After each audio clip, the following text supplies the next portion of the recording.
Aujourd'hui, sur ce chantier, à titre d'action symbolique pour dénoncer des chantiers indignes et réclamer des conditions dignes pour tous les travailleurs de l'artisanat, on vous invite à nous rejoindre pour une pause éventuellement prolongée auprès du syndicat INIA ici présent. Nous allons, à titre tout à fait d'exemple, encercler vos toilettes qui sont dans un état déplorable afin de dénoncer justement le manque de considération de vos employeurs, des architectes, des donneurs d'ordre, des services publics. Aujourd'hui, nous sommes sur ce chantier pour dénoncer les chantiers indignes dans le cadre de la campagne Chantier digne pour l'artisanat.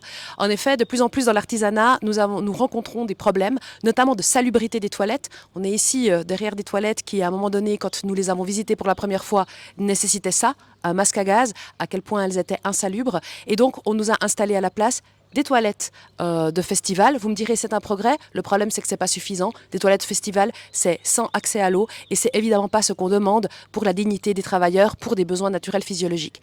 Il y a aussi la problématique des moyens de levage. De plus en plus, quand les entreprises de construction quittent le chantier, les artisans se retrouvent sans moyens de levage. Ils se retrouvent aussi sans toilettes connectées à l'eau et parfois aussi sans lieu pour pouvoir simplement manger ailleurs que là où on entrepose le matériel. Ça, ce sont des choses que nous dénonçons dans le cadre de la campagne Chantier digne. Ce chantier, c'est un chantier parmi d'autres. De plus en plus, dans le cadre de cette campagne, nous avons constaté que tous les chantiers sont à la même. Et donc aujourd'hui, nous voulons dénoncer ça pour que non seulement les travailleurs prennent conscience que en fait, ce n'est pas normal, que le public, que la population se rende compte dans quelle situation travaillent les gens qui construisent pour eux.